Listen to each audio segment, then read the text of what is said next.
What's up, guys? Welcome to Knockers on the Bottom. I'm your host, Jay Mill. Jay Mill, if you like. So let's get into it. So hit the like button, hit the subscribe button. We're 19 subscribers away from 100. So hit the like button, hit the subscribe button. So let's get into it. So first thing I want to jump into for today, not too deeply because I feel like everybody's talking about it and I don't want to be on that end of the spectrum. But the Michael Parsons contract, I'm not going to dive too much into that.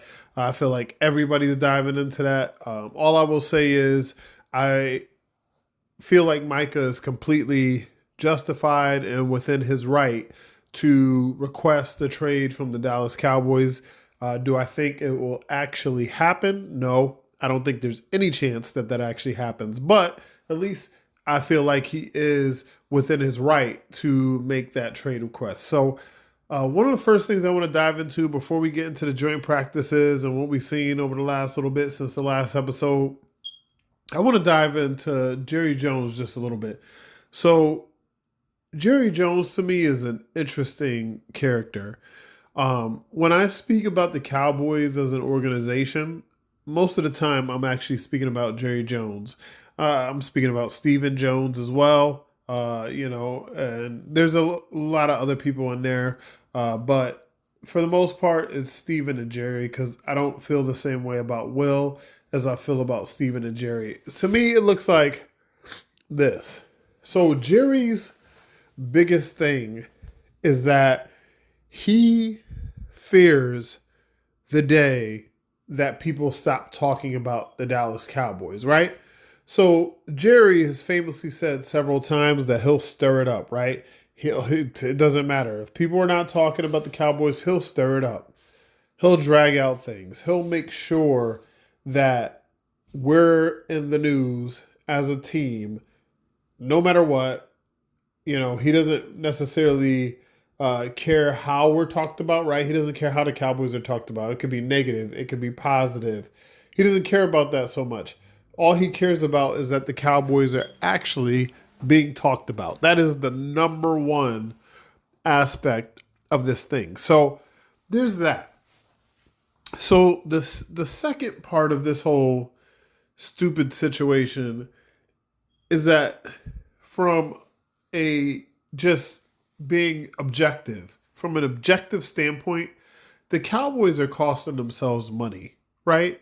Because if Micah really did, and I can't take his statement, I know he made his whole statement and everything, I can't take that as 100% fact because there's always two sides to every story. There's this person's side, there's that person's side, and then the truth is usually somewhere within the middle. So I'm looking for the truth. But if part of the truth is that he did reach out after year 3 and wanted to get a deal done, and the Cowboys are more interested in doing Dak and CD, I don't understand it because so just going back, right? The Cowboys want to be talked about.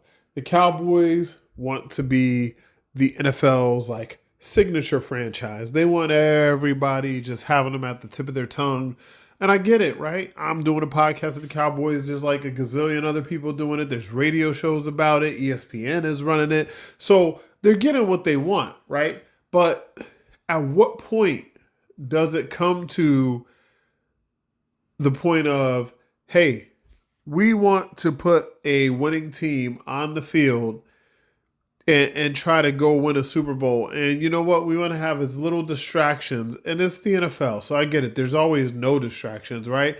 I mean, there's never no distractions. Sorry, I said that wrong. But there's always going to be something, right? Because it's the most popular franchise in American sports. So you already have 340 million people just sitting on the edge of their seat whenever you decide to do something, not do something, and it doesn't matter if it's the Cowboys or if it's the Raiders. There's always going to be interest based on these teams. So I don't get why we've come to the point where we're more interested in talk and headlines than we are of, hey, let's get our star pass rusher signed. Let's get him signed to a reasonable contract. relatively reasonable. But, if we would have done business with him when he says he wanted business done with him, we wouldn't be at this standpoint. We might have had him signed for 28 million, 33 million, 39 million. I guarantee you, when this contract is done for Michael Parsons, he's going to be the highest paid defensive player in the NFL. And he didn't have to be in 2025, right? So he approaches after his third year. We say, okay, let's talk ball. Boom, boom, bang, bang, get it done. We're out there. Michael Parsons, freaking $32 million a year. Highest paid non-quarterback in NFL history at that time. And then that's that. Boom, let's go. And that deal's not kicking in until next year. So we negotiate that last year. We get him on the cap number of this year of his fifth year option, but we get to massage that money throughout his fourth year, fifth year option, and then the rest of the years, so that as the cap hits go along, they're not necessarily as strong as they're going to be now when we were negotiated at the last minute, as we always do. So to me, this comes down to Jerry Jones looking at this thing like he looked at the 90s Cowboys, right? The 90s Cowboys they were winning games, and they were kicking ass, and Michael Irvin was stabbing mother flowers in the neck with scissors, and they was doing coke and stuff, and just getting it in, just all kinds of crazy stuff. Emmitt Smith holding out, missing the first 2 games of the season, and then they decide to pay him, and then they win the Super Bowl that same year. So I feel like as a GM, Jerry Jones is stuck in that part of it, right? The wildness of the Cowboys on top of the winning. But the sucky part is we're getting the wildness of the Cowboys, and we're not getting any of the winning at all. We're getting some regular season winning, but the Cowboys who were going through all that BS and winning Super Bowls, we're not doing that. And it sucks because it still seems like they want that drama and that headline and that, page grab. Now it's a web page grab, but still a page grab. And but they're not winning. They're not winning at the ultimate level. They're not winning or close to winning every single year, which is what the Cowboys were. If they weren't from, 91, they were in the playoffs. They have made some strides, but lost. 92 Super Bowl win. 93 Super Bowl win. 94 NFC Championship. Lost to the 49ers, who went on to win the Super Bowl. 95 Super Bowl win. 96 in the playoffs divisional, losing to the Carolina Panthers. Like, they were consistently competing every single year in a meaningful way. And when they got to the playoffs and they weren't successful, it was like, oh, it's okay. Because, they've been successful. So it's just, they just need to recalibrate. They just need to retool, and eventually they'll get there. But in the meantime, Jerry Jones is still, the freaking circus, Ringling Brothers, Barnum and Bailey and shit. And so he loves the circus, and he's trained his people to love the circus. So now Stephen Jones loves the circus. And I'm not going to get into anybody else who's in it, but they all seems to love the circus. If your last name is Jones, you're a freaking Ringling brother. You're Barnum and Bailey out this hoe. So that's the problem. I feel like more than anything, like more than them not wanting to get contracts done on time or insulting their stars, I feel like the attention horror of it all, the whore attention is just, it's just mind boggling, man. And so I really hope for the day that this isn't it anymore. And that doesn't mean I want anything to happen to Jerry. I love Jerry Jones for what he did in the past, but I do think there comes a point, right, where you have to kind of sit back, right? Everybody retires, or a lot of people retire. People take a step back from whatever their profession is. It doesn't even have to be football. I could be an accountant. I could be an awesome accountant. But now I'm 82. I'm not accounted to team anymore, right? I'm not accounted to team. Instead, I am fishing and I'm hugging my grandkids and my great grandkids, and I'm going on vacation. I'm babysitting, jet skiing, ho. I got a lot of different things that I'm interested in, and I'm gonna kind of let that profession go by the wayside. And if I was smart enough and good enough to have a firm, maybe I've trained up somebody to have it, or maybe I have a child that wants to take on that same profession, sort of like Stephen Jones.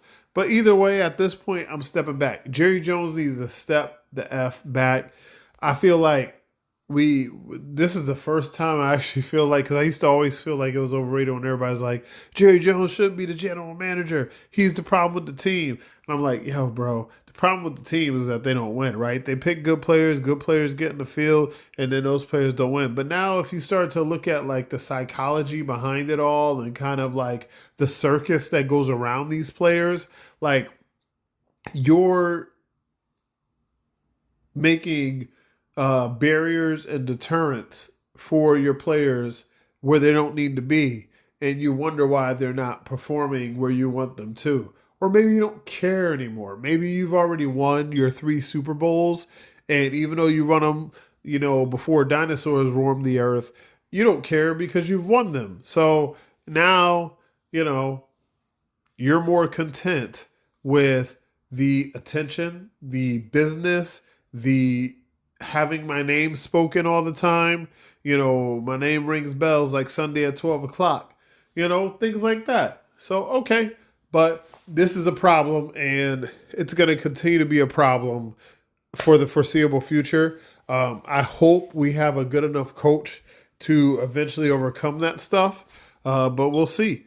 So in the joint practices today, to switch to football, I thought the Cowboys looked mediocre. They had some really good things as far as like there was a couple touchdowns in the red zone period, but there was also a lot of sloppiness, a lot of missed blocks. And I know, Tyler Smith started off the practice. He played a little bit, but then he sat out the rest. And I know Guyton's out. And, BB and Booker are there, but Booker's a rookie, and then Terrence Steele. I thought there was really a lot of sloppy play from the Cowboys offense, no matter what period it was. So that's one of the things that stood out to me. I guess some of the positive things is it looks like Jadon Blue showed a little power in the red zone period. There was a carry where he got to kind of go up the middle, and they kind of got to him, and he made his shoulder dip, and he kind of powered through the first guy, and kind of got down to, I think it was like the 3 or 2 yard line. Same thing with Hunter Lipke. There was a good carry in the goal line section where he got through the line of scrimmage and he didn't get touched till he was down to the 2 yard line. There was another carry in a different period for Jadon Blue when the seconds were going against the Rams seconds, where he made a nice patient, look in the backfield, made a cut, and then boom, hit it up the middle. And he was able to show some burst, some speed, some vision, and get through. Probably would have been like a 10 or 12 yard gain, even in a real game. So there was some of that as well. There was a nice deep pass to Jalen Brooks down the sideline. Probably would have scored a touchdown. That was awesome. There was a couple touchdowns in red zone, one to Pickens, one to CeeDee Lamb. That was also good to see with the first team offense. There were some really good catches by Jalen Brooks on the outside. Whether it was the touchdown that I mentioned earlier or whether it was the comeback route coming from Will Greer. Will Greer took the snap and he kind of, planted on his back foot and then moved a little bit to the right. Offense is right, defense is left, and made a throw down the right sideline to Jalen Brooks. And Jalen Brooks had to kind of come back for the ball, and he made a nice catch there. So there were some good things, but the overall thing I noticed is, if you were asking me today, the Rams are definitely a better team than the Cowboys, because I could see the Cowboys getting beat up a lot on some of those plays and looking really, really sloppy. There were several times where, whether it was Puna Ford or whether, making plays in the run game, or whether it was Jared Verse, who I get it. It's Jared Verse, bro. He's a beast. Unfortunately, for the first few weeks of the season, the Cowboys also played beast. And I'm not saying that they were sloppy today and that means they're going to be horrible, because we still have a month to the first game. We have all three preseason games, so there's a lot of room for improvement, and there's a lot of room for the coaches to kind of adjust and shift things and say, this is who we want here, this is who we want there. But as far as how far along we are to this point, the Rams definitely ate the Cowboys' lunch today, pretty much in every facet of the game. I didn't see Brandon Aubrey kick, so I guess I can't, really, say in that area. But man, I mean, there were times where they tried to get the ball in a run game and they were stuffed. There were times where they tried to get the ball in a pass game, and even if they had a nice completion, there was penalties because there was referees out there today, whether it was offensive pass interference on both CeeDee Lamb and Jordan Pickens, or whether it was holding on the offensive lineman when, the running backs kind of hesitated and made a nice cut to the left or to the right. So a lot of plays that would have been negated by bad situations. So it kind of tells me that technique is some of those things that you need to clean up here. And getting a little bit of video based on a practice like this, that the players are not going against players they've been going on against all day. I'm kind of glad Shadi decided to do the joint practices, because one of the things that happens when you go against the same guys every single day is you get tells, right? I can tell by the way this offensive tackle or this guard or this center is leaning. This is a pass play or run play. I've seen this receiver a gazillion times in practice, in OTAs and mini camp, and now we're here at training camp. I know what the top of his break looks like. I know if he's going inside or outside just based on his weight shift. So just getting to see somebody else. Devontae Adams eating motherfuckers up today. Oop, that's my one. That's my one. I kept my curses down. Darn it. Devontae Adams was eating today. He was eating today, bro. He was getting people left and right. He was definitely giving some people some good work. I would say some good work, because they're going to go back and look at that film, and then hopefully that allows them to improve. So it was good work today. But yeah, all in all, I still think it's one of those things where let's see what happens Saturday. I hope that the Cowboys have a much better showing on Saturday when they play against the Rams in the actual preseason game, that some of these players learn a little bit of things from some of these practices and they go out and show a little bit more. But we won't know until we see it. But that's all I got for you guys. Hit me up on Twitter at JMillerIYL. You can also follow me. You can also hit me up at knockersonthebottom@outlook.com. Again, knockersonthebottom@outlook.com. You can hit me up at knockersonthebottom@gmail.com. If you have any questions, submit them below. Anything you want me to cover specifically, I'll take them here via email, via Twitter, whatever. But thank you guys so much for tuning in. I'm your host, J Mill if you like. This has been Knockers on the Bottom. Until next time, peace.